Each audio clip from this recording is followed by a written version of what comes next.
want to know what it's fighting for. Podcast for George. Podcast for George. Podcast for George. Podcast for George. Podcast for George. Oh, yeah. Hello. Hi. How are you? Welcome on in to another podcast by George. Got an important topic today. It fits, it segues, it dovetails perfectly with the perspective of my show. You know, the big three for the PBG is climate, war, and healthcare. And when I started this podcast, you know, I wanted to talk more about music. God, I love music. I wanted to talk about sports. I'm a hockey guy, but I'm telling you something, folks. These issues have become so eminent, so prominent. I mean, they're so important right now that we're going to talk today, believe it or not, about soil. And you think, oh, God, we're going to talk about soil. Yeah, it's more important than celebrities. It's more important than the musicians that I follow, or certainly the hockey, because it is all that we are, everything that we will be. And I'm just delighted to have our guest on this show to talk about this. It's Dr. Richard Cruz. He's a professor in the agronomy department at Iowa State University and director of the Iowa Water Center, where he has research, teaching, administration, and extension responsibilities. Cruz served as president for the National Institutes for Water Resources from 2015 to 2016. Now, his program involves field and modeling research in soil erosion, soil management, and soil physical properties, while he maintains cooperative research projects with the Northeast Institute of Geography and Agroecology, I hope I'm saying that right, at the Chinese Academy of Sciences.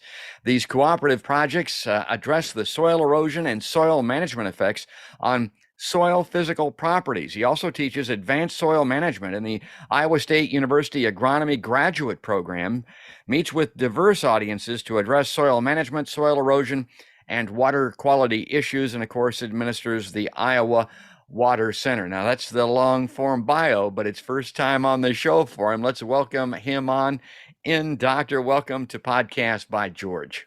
Hey, thanks, George. You made me tired mentioning all that stuff. Well, it's, you know, I like these bios. I tell everybody that's all that we are. When we're gone, that's all that'll be left. And, you know, I like the academics. You know, I talk to a lot of smart people, a lot of doctors on my show, it seems like. But, you know, if nothing else, it shows the value of sticking to something, to get these accreditations, these titles, to do the kind of research and work that you've done in your lifetime. I mean, because I graduated, I got a BA, but honest to God, Doc, I don't think I could have gone another day. I mean, I don't think I could have gotten another day of schooling, and it was all that I could do. So I have immense respect for people like yourself. Well, let's talk about water. Let's talk about soil here. This is kind of the way that I put it to people in this country. I mean, we are kind of the Roman Empire of the world now, the United States is. And a lot of that has to do, and it wasn't just luck. I mean, it was by design with the soil, the land that we ended up sitting on, and it is going away. This life that we've enjoyed is changing because of this, and this is kind of the top end of the funnel. Doc, how do you explain or talk to people about the significance of soil as far as our society and the world is concerned? Well, about 99% of all the food that we eat, probably 99%. You got some from the oceans and other locations, but they come from soil. It is, and the soil resource is finite. We've seen, we've known, we see repeatedly that as these soils are degraded, the capacity for them to produce is lost or goes down immensely. So the reality is there. Now, there are four areas. You mentioned we're immensely lucky. We will see that there are basically four areas of the globe that have soils comparable to what we have in the U.S. They're prairie-derived soils. They happen to be at the right place, the right time to develop. They developed under prairies. Now, we have probably the biggest area of what they're called mollisols. They're some of the most productive, they are the most productive rain-fed soils in the world. There's, in the U.S., a small area in South America, Uruguay, that neck of the woods. Northeast China, there's a small area, and then across parts of Europe. These soils happen to be in locations because they're productive because of rain-fed capacity, plenty of rainfall, But that also means erosion. If soils are not treated well, and they were treated well when they were developed under prairies kept soils in place. Yeah. Now we've gone away from prairies, we've tilled them, we've buried the residue, we've exposed those surfaces to the rainfall forces. And as a result, these soils are being degraded. There's a study published this spring in the National Academies of Science that indicates or suggests in a way that in the Corn Belt, 1/3 of the area is devoid of topsoil today. My God, devoid of topsoil. All right, so that kind of gets us to, I wanted to jump into this article that I saw just recently that you're quoted in, and that was kind of the reason that I got to you, the topic that I wanted to discuss today. And I've got this, I want to bring it up because the soil is washing away, and it's also, I would call being poisoned, and it's affecting the water. But let's take a look at this. Now, this is the series that was in the USA Today, a special report, and it was a collaborative between the USA Today and the Midwest Center for Investigative Reporting. And it reads, excess fertilizer is being carried by rains and poisons rivers in the Gulf. And I'll just read some of this and we'll talk about it. Located in the heart of America's breadbasket, Champaign County, Illinois, helps feed the nation's demand for corn and soybeans while fueling one of the most insidious impacts of climate change: fertilizer runoff. Every year, farmers apply tons of nitrogen fertilizer to the vast swaths of crops that blanket Champaign's flat landscape, and of course, much of the heartland, including where we're at. As rain causes unused fertilizer, carries it into the nearby Spoon River, it spurs toxic algae growth downstream. The excess nutrients flow with the waters from the Spoon into a series of larger rivers, and that's what this all is. It's a fibrous network of waterways and rivers until it dumps into the Gulf of Mexico, fueling a massive dead zone where no life can survive. The environmental devastation has been well documented for decades, but changes in the way rain falls, as explained in a year-long USA Today investigation, have set the stage for things to get much worse. Many scientists now believe the warming planet is bringing more precipitation overall, particularly these downpours, which is the heading for these series of articles, to the same U.S. regions that grow a majority of America's fertilizer crops. Champaign County, which has one of the nation's top nitrogen surplus amounts, is ground zero for this impact. And that little graphic that you see there, that's an alligator, I guess it is. But he's in these algae blooms in this green water that is everywhere now. And of course, prevalent in the Gulf of Mexico and this dead zone. It's because of what we're washing downstream. Now, I've got more of this article to go through, Doc, but the thing that jumps out at me is there's nothing new here. This has been known for some time, but it's this intersection of climate and erosion and nitrogen and poisons in the water that are creating a perfect and horrible, it's a storm, it's a nightmare. Yes, yeah, it's a triad of things coming together in the wrong place at the wrong time, or maybe if you want the damage, it's the right place at the right time. All these things are true. There's a little bit of melodrama in the way that is written. The term dead zone for the Gulf is really not totally appropriate, because what actually happens is it fuels the algae growth. Algae are plants. They respond to nitrogen and phosphorus the same way corn does. So that there's a proliferation of growth in that area called the dead zone. But the dead area, there isn't an oxyc or an area that's devoid of oxygen, and that's what is the dead part, is at the base of the water, of the water column, along the bottom of the ocean floor, because the algae and other things die and they fall to the bottom. They degrade or decompose with bacteria there that consume all the oxygen, and yeah, that's the dead part. So anyway, yeah, the three of them coming together.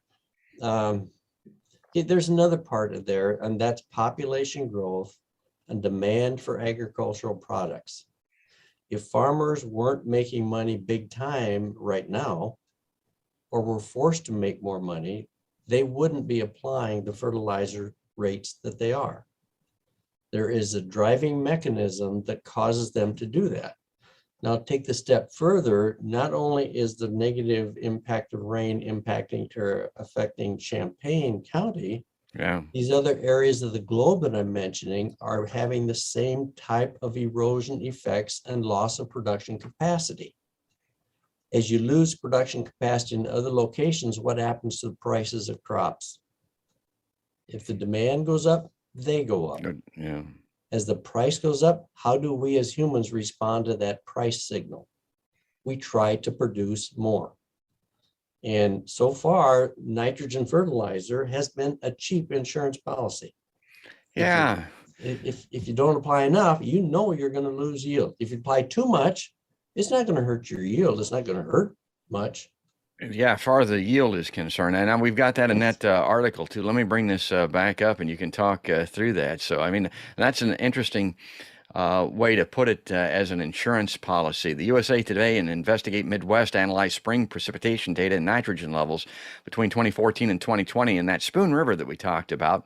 The analysis found that the kinds of extreme rainfall events made more common by the warming planet caused 3 times as much of that fertilizer the doc's talking about to run off than other rain events and contribute to the outsized share of it in the waterways.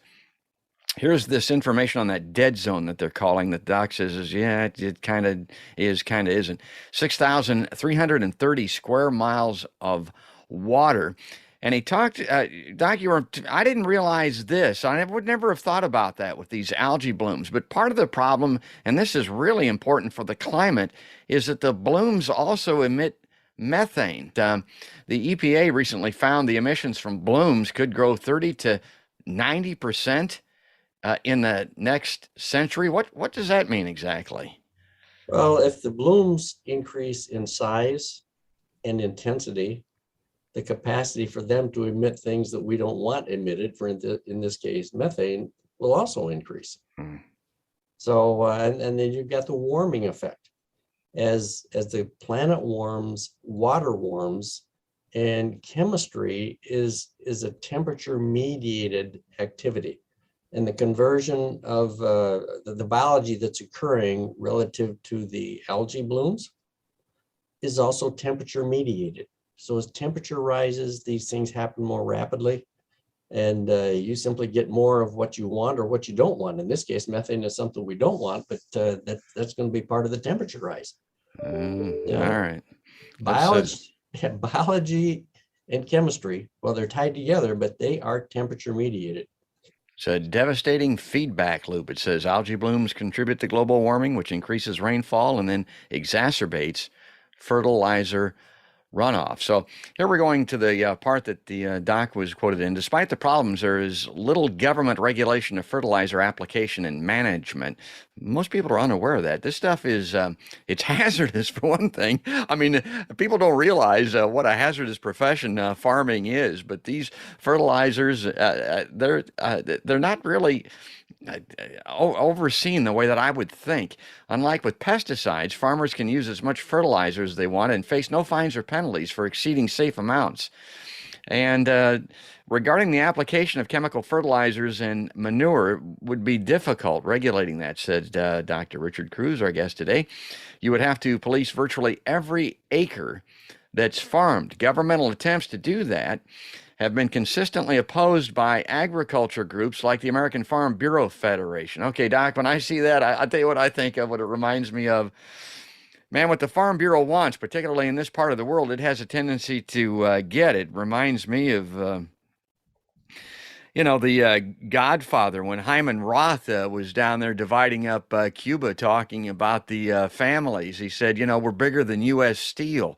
The influence of the Farm Bureau is massive, in agriculture and in politics. Are they going to get what they want? Is there any way to do anything about this?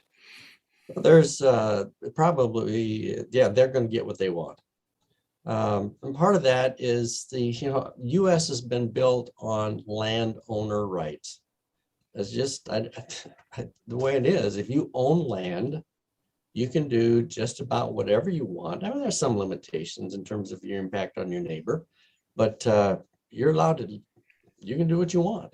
It's really, really difficult to regulate or force someone to do what we want them to do if they're dealing with an area that's non-point. You know, and agriculture is considered a non-point source. Non-point sources, that's the fertilizer is not coming out of a pipe. It's coming off of a broad landscape. A non-point source is not regulated. So that's been pushed in court multiple times. It's just part of the culture of this country. If you go to a place like Uruguay, to farm, you have to have a plan that keeps soil in place to their levels. If you don't have that plan, now you can do whatever you want to make that happen, but that's a requirement. Nothing like that occurs here. There's a little bit of cross compliance that you have to, in theory, have a farm plan that keeps your soil loss to tolerable soil loss rates, which themselves are not sustainable. But nonetheless, we are really free to do basically whatever we do. And then one other component, and I'll shut up. No, go ahead. Is that the majority of our land in the central part of the U.S. is rented. When you rent land or rent something, you don't treat it the same way you do as if you own. If you rent an apartment, are you going to paint the walls as opposed to painting the walls on a house that you own? And there's a serious component working against environmental issues in the rental world. And we are strongly a rental world in ag. Well, I checked this morning, Doc. I think corn was $5.87 a bushel. Now it's been more than that. It's been a heck of a lot less than that. But like I've mentioned on my show before this year, I was just shocked to see the kind of yields that they're getting at times in this drought-stricken year. Over 200 bushels to the acre in a lot of places. And boy, that's math that even I can do if you're getting $5 to the bushel. I mean, if you own a small size farm, I mean, medium sized 1,000-acre farm, you could be banking $1 million in a single harvest with $5 corn and 200 bushels to the acre if you've got 1,000 bushels. These guys are getting rich off this rental property. Big corporations have come in. It's changed a lot since I was a kid. You know, it was family farms. It was smaller farmers. They weren't doing too well back when I was a kid in the 60s and 70s. But now these huge corporations are doing great. And it's like a corporate football game or something. It's hugely competitive. I mean, they want to get every last dollar they possibly can. And they over-apply this nitrogen because they don't know what's going to happen with the rain. And if it happens to be one of these downpours that we're talking about, it all washes downstream, poisons the Gulf of Mexico. We're going to lose the dock here very quickly. But what about these nitrogens, pesticides, manure? God, we can't, I mean, we talk about these nutrients. We're talking about manure a lot of times. They wash downstream. But how are they getting into the aquifers, into the water, the drinking water down there deep into the ground that's poisoned, really, and extreme and impossible to clean there? It has to be cleaned when it comes out. How does it get down there? Well, nitrogen, different than phosphorus, is converted from the form that it is applied, either in manure as tied up in organic matter, or fertilizer, which a lot of it goes on as ammonium, is converted to a molecule of nitrate. Nitrate, which is somewhat unique compared to pesticides and phosphorus and even potassium, is mobile, it's soluble and moves with water. So if water leaches, in other words, there's more water that comes from rain than the crop can use, it infiltrates. That water infiltrates down to the aquifer, and with that water, it can carry nitrates with it, or in a form of the nitrogen fertilizer. So it's difficult. I'll push back a little bit, George, in saying that it's poison. You know, it's like anything, too much of anything can be really challenging. You got to have water to live, but too much water and you die. I mean, you drown in it. Same with salt or other things. It's an overuse or a misuse of a tool that is critically important for farmers to produce crops that need to be produced. Inappropriate use creates undesirable consequences. And that's just what we're facing right now. Well, Dr. Cruz has got to run off to the classroom, so we're going to lose him for today. We'll circle back, though, because this is, like I said, for me, this is a preeminently important issue to talk about more than, I mean, the celebrities and sports of the day and all this crap that people seem to be so fixated upon, the identity politics and all of that. Man, we got to start thinking about the water and the soil and the earth because it is going away as we speak. Give us a close here, Doc, kind of little advisory, how you like to wrap up discussions like this. I just ask everybody to be a soil and a water ambassador. Yeah. Recognize critical importance and do one challenge for you. Identify one thing that doesn't come from the soil or is sourced from the ground. Yeah. Chairs, wood, made out of wood. Now you go on down the list. Just something to think about.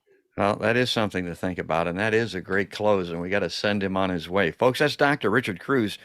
He's a professor in the agronomy department at Iowa State University and director of the Iowa Water Center. Dr. Cruz, thanks for coming on this edition of Podcast by George. Hey, thanks, George. I really appreciate it. And folks, if you like Podcast by George, if you like hearing from folks like Dr. Cruz, please subscribe to us. You can follow us on Facebook. That's very easy, and a lot of the political groups carry the show there. You can also go to YouTube and subscribe. Give us a thumbs up, ring the notification bell, and you'll find out every time that we have somebody like Dr. Cruz on. And, of course, the audio versions are always available on Spotify, iTunes, the iHeartRadio app, and places like that. And they're all accessible. You can click on the badge that you want to subscribe to on podcastbygeorge.com. But that's going to do it. That's going to wrap it up. That's all there is. And there ain't no more. That's another podcast by George.